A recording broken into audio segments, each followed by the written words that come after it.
All right, what's up, YouTube? Tonight, just want to talk about, should you go from being a company driver to an owner-operator? That is the question. I think that there is a lot of misinformation, a lot of,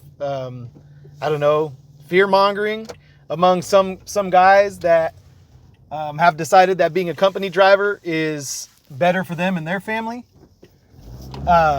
But I don't think that is necessarily for everyone. I think that each person needs to make their own decision based on their needs and their family.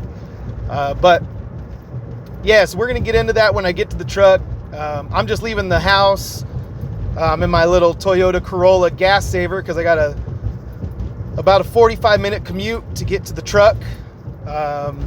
And then I'll start my day. I got another short day. It's been pretty slow. I actually had a 3-day weekend, so it's kind of cool. Saturday, Sunday, and then today is Monday, so I'm kind of working. I guess I worked Friday night until about 2 a.m. and Saturday morning. So yeah, I guess it was just 2 days off, but nevertheless, it was an extra day off. Normally I work Sunday night. Normally if I work Friday night, I still come back to work Sunday night. But they gave me the night off last night, and so I'm just, I'm enjoying the family time. We got some firewood from a friend of mine, and we're building fires in the fireplace, and the seasons are changing. And so, yeah, the revenue's down, but my spirits are up, and I'm happy. Got a little bit saved up from, the grape season. And so should be able to weather this pretty well. Not as much saved up as I would have liked. I had to pay off some debts and things with some of those bigger checks that I had. If you missed all that, I think I'm going to do a review video of like the final grape season. I'll probably do that Wednesday or Thursday. I got my last check that has grapes on it this last Friday, and so I'll probably do a whole breakdown of that and show you guys what grape season looks like when you're sub-hauling for someone. But anyway, tonight's video, when we get to the truck, I'm going to talk about whether or not you should, as a company driver, go for being an owner-operator. And I'll give you a little sneak peek. I think you should. All right, talk to you guys later.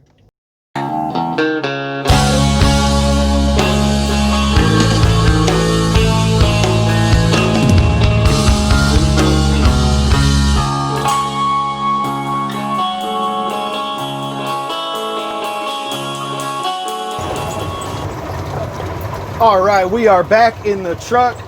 I got a new little phone holder set up. You can probably still see how terrible the windshield is. Now it is a little dirty around the edges, but the middle of the windshield is actually clean. So what you're seeing on there is all these little like overspray spots from like, but it's like sap or something. It doesn't clean off. I even took a razor blade and some nail polish remover to it to see if I could get some of it off, and it won't come off. It's like that. This is a company truck, and I'm over here trying to spend like 15-20 minutes cleaning the windshield just so I can make videos for you guys. And finally I just decided I'm going to put my phone holder on the back window of the day cab, and I'm going to point it forward, and we're just going to take a video from inside the cab like this, and you get to see the instrument panel and some driving footage that hopefully won't give you glaucoma. But anyway, so today's question that I wanted to think about, and as I thought about this, I actually recorded one whole take of this already, and it was so long, and I thought about just editing it up really bad and just chopping it all up, and then I thought, man, you know what? I'm just going to redo it, and I'm going to make more videos because there's too much to talk about. But should you become an owner-operator? From a company employee to an owner-operator? And the short answer, like I already told you, is yes, you should. Now there's a couple reasons why maybe you wouldn't, and those would be okay for you if that's how you roll. I have a couple of good friends who make more than $30 an hour at their jobs with benefits, and they're happy. And so I say more power to you if that's you. But the reason why I haven't left to go to one of those companies with those guys.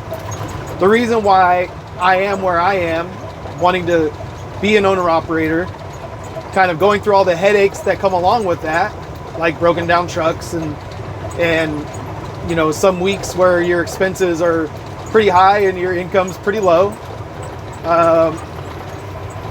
The reason I do that is the same reason why I think many of you might have clicked on this video, or why you might be looking at truck driving in the first place. See, my answer to you is, if you're cool just working for someone else and making a paycheck and just trying to make as good of a paycheck as you can, then trucking's not bad. It's not the best job you can get, but it's not bad. There's jobs with good schedules, there's jobs with bad schedules. There's jobs with good money, there's jobs with bad money. There is so many different jobs within truck driving. I mean, you could do like soda delivery for Coca-Cola or Pepsi. You know, you could do fuel, gasoline delivery. You could do a lot of different jobs that all come with different schedules and different pay. And the guys that I know that run hazmat tanker, one of them's a fuel hauler and one of them's just a hazmat guy, does like acid and different stuff like that. They both make north of $30 an hour, and it's a good job. And I'm happy for them because they deserve it. They're awesome dudes. But I haven't gone over there because I really think that some of you are like this, that you have an entrepreneurial itch that you must scratch. That doesn't allow you to just get a job and work for someone and be dispatched and told what to do and when to do it. I think that some of you want to put your name on the side of the door instead of working for someone else and working for that dude's name on the side of your door and buying him trucks and trailers and making him wealthy. Some of you want to build that, and maybe you don't want a fleet. Maybe you just want one truck, but you want your name on the side of that truck. Then the only way to do that is through owner operating. Maybe you do want to build a fleet. Maybe you want 5 trucks. Maybe you want 10. Maybe you want 100. Well, you're going to start with one. That's for sure. So you're going to become an owner operator. But that to me is the question that I would ask myself if I was in your position.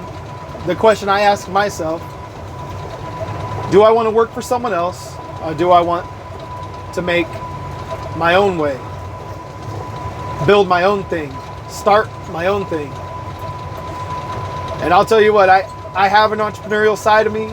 I love kind of the idea of building something from scratch and doing something that other people have done and trying to do it better, of branding and marketing myself and my company, growing something. That all appeals to my personality, my nature. Working for someone else, I can do it. It's possible. I've done it my whole life.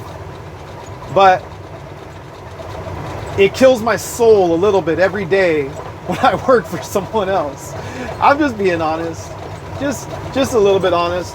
That's how I feel. It just, you go to work and you kind of get ground down.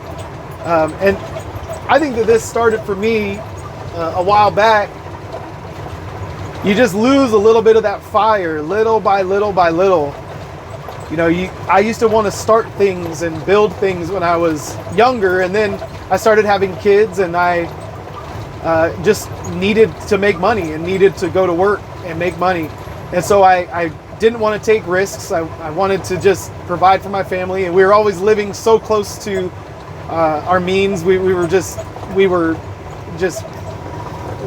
really, really like getting by, just so badly, just getting by. So I never wanted to take any risks. And so a little bit going to work every day kind of wore me out. Just wore me out and kind of beat me into submission. But when everything kind of fell apart around me and I had a chance to kind of reconfigure my life, when I was 31 years old, and I had an 11-year-old, a 7-year-old, and a 3-year-old, and Gus wasn't born yet. It was like, okay, how are we going to get through this? What am I going to do? And you know what? Truck driving was the answer. And from then on, it was like, yeah, and you know what? I'm going to build something. I'm not just going to work for someone else. You know, I know I need to work for someone else to start, but I know I'm going to build my own company at some point. And I'm going to have my own. That's not my speed. I'm not going 60. You guys are getting the speed of the person behind me. I'm doing 45 like a good little boy, because I've already gotten a ticket in this construction zone. Anyway, so yeah, man, if you're like me, and maybe you've been you have that little itch, and even if it's been dormant for a while, but you're ready to jump into truck driving, or jump from company driver to owner operator, because you have that little itch, you have to do it. You have to.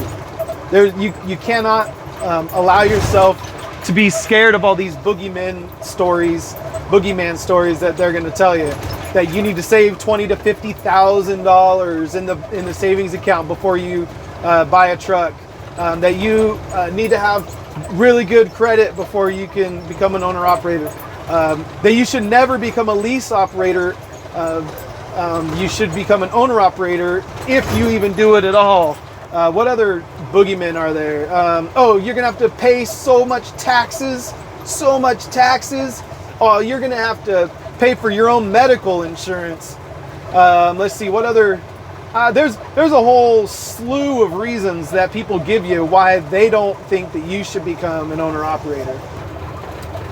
There's so many guys that try to tell you, oh, you shouldn't become an owner operator. Oh, you're gonna fail so badly. All the people around me that have been owner operators have succeeded, and so that's the answer to all those questions. I think are going to be in a series of videos. We're going to answer some of the skeptics of owner operating, and we're just going to talk about it. And I'm not the biggest expert on all this stuff. I've already told you guys that, but I am in it every day. I am a truck driver.